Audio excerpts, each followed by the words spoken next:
Hello everyone, কেমন আছো সবাই? আশা করি সবাই খুব ভালো আছো আর আমিও খুব ভালো আছি। আমি প্রীতি, তোমাদের নতুন একটি ভিডিওতে অনেক অনেক স্বাগত। তো সকালবেলা ঘুম থেকে উঠে গেছি, এখনো পর্যন্ত এই যে আমার বড়মশাই আমার ছেলে সবাই এখন ঘুমাচ্ছে। তো ওদেরকে এখন ডাকবো না, এখন ঘুরতে আমি উঠেছি 6:30 হবে। তো বসে বসে একটা ভিডিও একটুখানি এডিট করলাম, করে এখন যাব 7টা, যেহেতু এখন বেজে গেছে সেহেতু এখন যাব হচ্ছে জল ভরতে, দেখবো জল এসছে কিনা। জানো তো আমাদের এখানে পুকুরে এমন অবস্থা হয়ে গেছে, আমরা পুকুরের জল ইউজই করতে পারছি না আমরা কেউ, কারণ এতটাই খারাপ হয়ে গেছে। যাই হোক করে মোটামুটি পুকুরটা করে মানে ধুয়ে ধায়ে নিচ্ছি, বাসনপত্র থেকে শুরু করে জামা কাপড়, আবার পুনরায় কলের জলে ধুচ্ছি, কারণ আমাদের এই টাইমে জলটুকুনি ভরসা, যেহেতু আমাদের ট্যাঙ্ক নেই সেই কারণের জন্য। তো চলো ভিডিওটা দেখতে থাকো কেমন হয়। আজকে সকালবেলা আজকে এই কটা বাসন ছিল, বাসন কটা মেজে নিয়েছিলাম, তারপরে বাসনের গুলো সব কিছু আমি গুছিয়ে নিচ্ছিলাম। আজকে কিছু কিছু জিনিস রিফিলিং করার ছিল, যেমন হরলিক্স, চাল, সেগুলোকে করছি। তো তারপরে সমস্ত কিছু রিফিলিং করার পর আমি গুলে নিয়েছিলাম আমার জন্য একটুখানি চিয়া সিডস, যেটা আমি খাই, সেটা গুলে নিয়েছিলাম। আজকে লেবু ছিল না তাই লেবু দিইনি, আর আমার ছেলেকে ভাবলাম, যেহেতু আমার ছেলে একটু তাড়াতাড়ি উঠেছে তাই ভাবলাম ওকে একটুখানি জল করে দিই, সেই কারণের জন্য একটু দিয়েছিলাম গ্লুকন্ডির জল গুলে। তো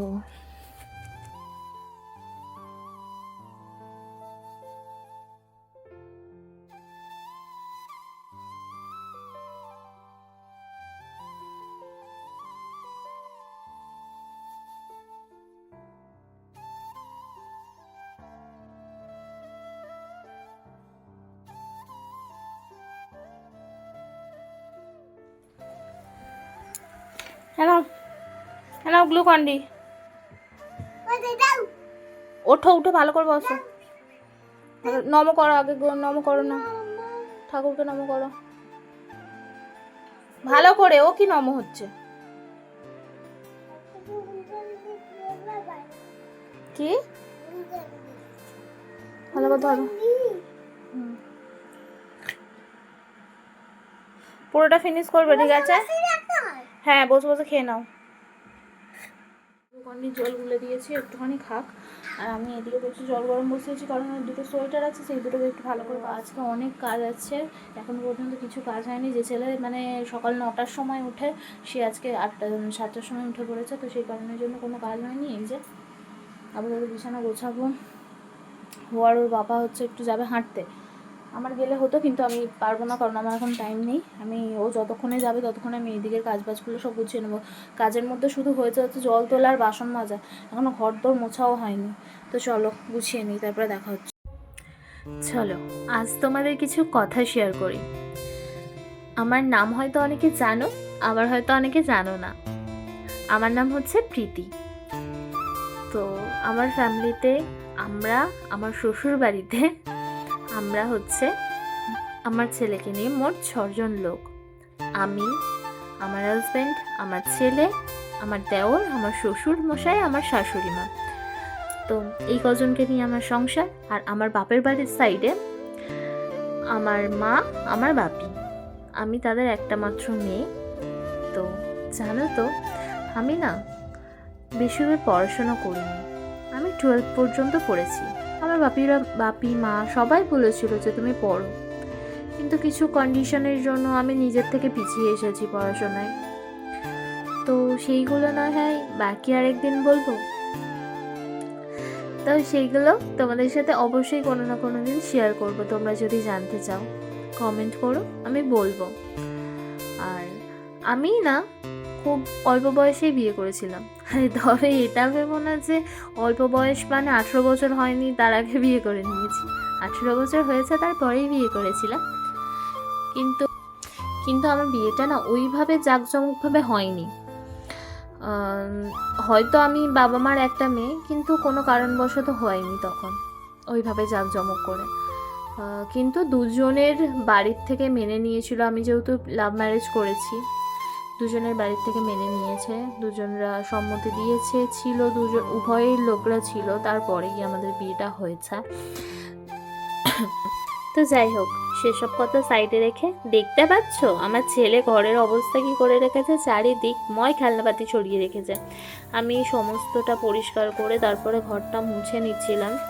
তো আমার কিভাবে বিয়ে হয়েছে, আমরা কতদিন প্রেম করেছি, তারপরে গিয়ে বিয়ে করেছি, সবটা যদি জানতে চাও একটা ভিডিওতে অবশ্যই আমি বলবো।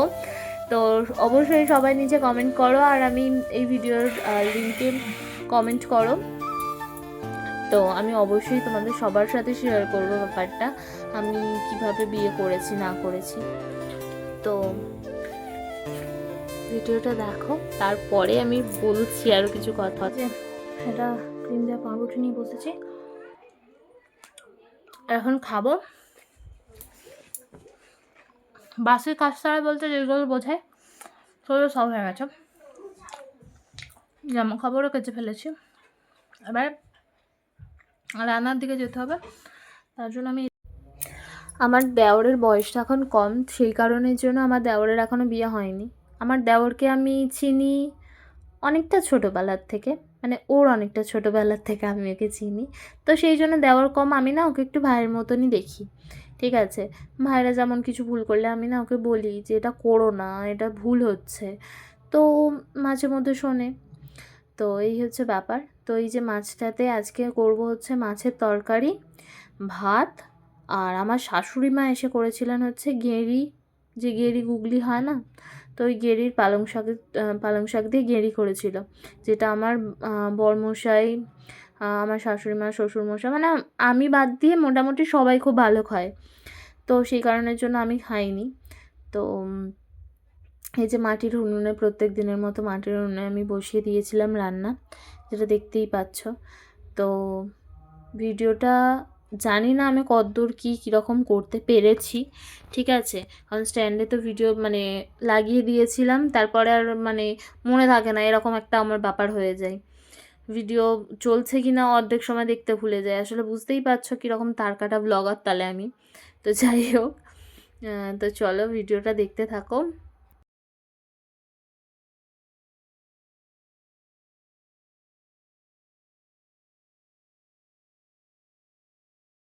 বন্ধুরা কি এই তো দেখো মাছ বন্ধুরা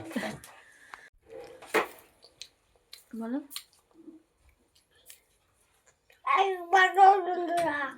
গাজর নাও, খেয়ে নাও, একা একা হাতে তুলে খেতে পারো? তো দেখাও কেমন ভাবে খেতে হয়। এক হাত দিয়ে খেতে হয়।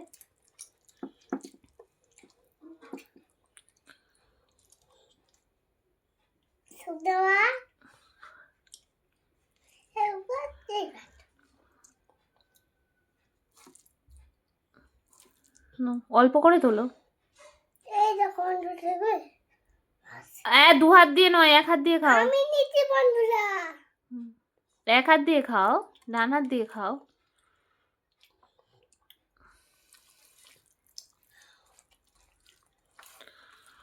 নো নো নো নো, ভাত খাও, ভাত খাও, ভাত তোলো দেখি।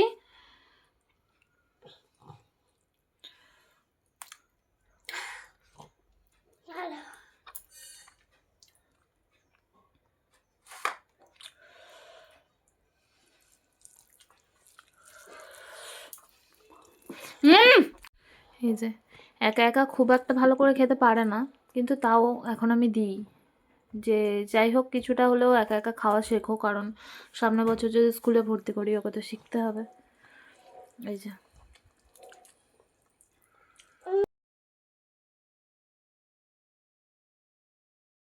এই যে দুধ বসিয়ে দিয়েছি ইন্ডাকশানে হচ্ছে দুধ হচ্ছে। তো বিকালবেলা ঘুম থেকে উঠে একটু আমার বরমশাই, আমি আর আমার ছেলে তিনজনে একটুখানি ঘুরতে গিয়েছিলাম পোলধারে, গিয়ে হচ্ছে কিনে এনেছি হচ্ছে সিঙ্গারা আর চপ। এখন আমার ছেলেকে খাওয়াবো হচ্ছে দুধ। আমার ছেলে আর আমার বরমশাই এখন আমাদের মানে আমার এই সাইডে নেই, আমার শাশুড়িদের ওই সাইডে আছে, আমার শাশুড়িদের ঘরে। তো এখন আপাতত আমি মানে ঘুম থেকে উঠেই যেহেতু চলে গেছি, বিছানাটা না গোছানো হয়নি, কারণ ছেলে হচ্ছে বলছিল সন্ধ্যে সন্ধ্যে হয়ে যাচ্ছিলো, ছেলে বলছিল যে চলো একটু যাই ঘুরে আসি। এবার ওর দেরি হয়ে গেলে ও আর কান্নাকাটি শুরু করে দেবে, ওই কারণের জন্য ওকে নিয়ে ভাবলাম যে আগে চলে যায়, তারপরে এসে আমি আমার গুছিয়ে নেব, সেই জন্য ওইভাবে পড়েছিল। তো যাই হোক, তো এরপর ছেলেকে এই যে দুধটা এবার চাপা দিয়ে দেবো, হয়ে গেছে আমার দুধটা ফোটানো, দুধটা চাপা দিয়ে এবার যাব ছেলেকে নিয়ে আসতে। ছেলেকে একটুখানি ব্যায়াম প্র্যাকটিস করাবো, কারণ ও যেটুখানি শিখে এসেছে আমার মনে হয় যে প্রত্যেকদিন অল্প অল্প করে ওদের এখন শেখানোটা দরকার, মানে প্র্যাকটিস করানোটা দরকার। আমি জানি না ও কতদূর কি প্র্যাকটিস করবে, কারণ ও তো বাচ্চা। আর আমার ছেলে না প্রচণ্ড দুরন্ত, প্রচণ্ড, মানে ও এক জায়গায় স্থিরভাবে বসে থাকতে পারে না, এরকম একটা ব্যাপার। তো আমি জানি না ও কীভাবে কি করবে না করবে। হয়তো বড় হওয়ার সাথে সাথে হয়তো এই জিনিসটা চেঞ্জ হবে আশা করি, ঠাকুরের ইচ্ছায়। এই জিনিসটা, এই যে দুরন্ত, এটা এটা আস্তে আস্তে আস্তে আস্তে বড় হলে কেটে যাবে। তো দেখা যাক কি হয়। তো চলো ভিডিওটা দেখতে থাকো, কেমন লাগে অবশ্যই কমেন্ট করে জানাবে।